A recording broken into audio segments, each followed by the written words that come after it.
Hey, what's up guys? Mass Mechanics here and welcome back to the channel. A lot of guys like our S10 build, so I figure we will bring it back because we do have to do some upgrades to it. As you can see, we have this thing all taken apart a little bit here. What we're going to be doing is we got to cut the U-bolts off. We have new ones to put in. We have to do another Addaleaf that's thicker to build up the spring pack so it doesn't twist so easily. And then we are going to add in these traction bars here. So I'm going to start cutting away at this stuff and get the new Addaleaf in there and lined up, and then I'll show you what it looks like.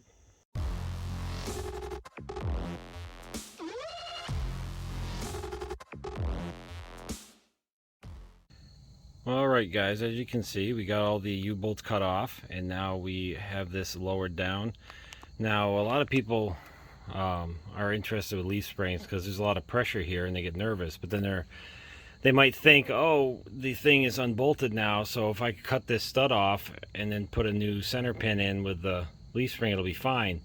But there's still a lot of pressure here. So if you cut this off, these leaf springs are going to want to shoot out. So you always just put some clamps on it just to be safe, because you don't need that to smash down and break your foot or something. It wouldn't be a good day. So just a quick little word of caution. Always make sure you definitely put some C-clamps on each end.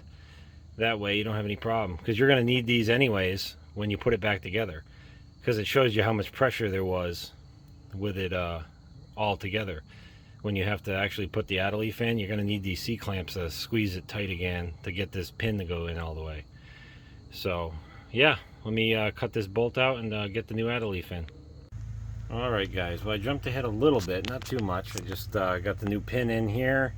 Here's our new Addaleaf, much thicker, beefier one, so it should definitely stiffen this up. And then also you can notice that the U-bolts are different. These are not tight, they're just there to mock up this bracket here, because this is going to be for our new traction bars that we're going to be installing. So that's how it's going to end up looking, like that. So I had to have a slightly different U-bolt. I'm going to clean up some of the welds. I'm going to take the bracket off now that I got it all mocked in, and get that cleaned up and put it back together quickly like it is, and then I can weld everything solid. So I can weld it here and I can weld it down here, and then the gusset, it is already in down here, so that'll be all solid. And once you suck these in by tightening the heck out of them, that'll be nice and snug. It looks like there's a gap there, but really it tightens right down. So that'll be all good. And I got the other side in the same setup over there. So everything's mocked in now and everything's going to line up. So now that that's done, we can get the brackets off and get them prepped for welding. So let me get after that and I'll be back with you. And also guys, if you watch some of my earlier S10 videos, I do go over the Addaleaf a lot more in depth. So if you want to check out some of my older S10 4x4, I can't remember, it's in the playlist either way. So if you want to go through the playlist and watch some of the older S10 videos, you're more than welcome to, and that does cover the Addaleaf install a little bit more. So there's no reason to cover it twice in the same series here. So that's it. I'm definitely happy to use it. This was the original Addaleaf I put in. You can see it's a lot longer, but it's much thinner. And then this one's got a lot more stiffness to it, so it'll definitely be a little more for what we're looking for with this, to be able to handle moderate loads when it's up in the woods hauling around stuff. So alright, let me get the grinding. So now we're on to the next mod. There is a vibration we're going to address in our next video as well, because now that this thing's a little taller, we have some driveline issues, so we're going to address that next. So stay tuned for that, guys.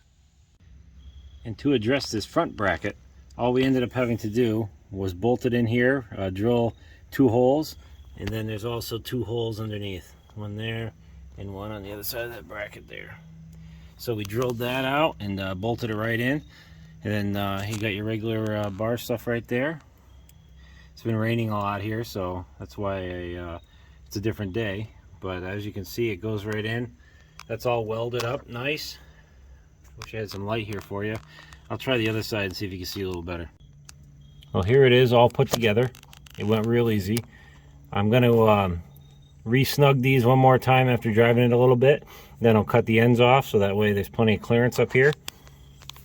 And as for down here, that's all welded up nice, came out good, and it's solid. And then here is your bracket right there that we made. Or not made, it's actually part of the kit, but we were able to drill the holes right into the frame and then fixed it on there. And now we have a nice traction bar to alleviate all the wheel hop issue we were having on this listed S10. So thanks a lot for watching, guys. It was a quick video, but I know I had a lot of guys that really like the S10 stuff. So this is a Dodge Ram one that they were the cheapest ones I could find at Summit at the time I bought them. I think they're Tough Country even, and they're beefy, they're heavy duty. They're definitely overkill for this truck, but they were the most affordable and they do the job excellent, and it was a really easy install. So thanks a lot for watching. Again, please like, subscribe, check out our other content. We got a lot of exciting builds, and you can also check us out on Instagram and Facebook with the Mass Mechanics.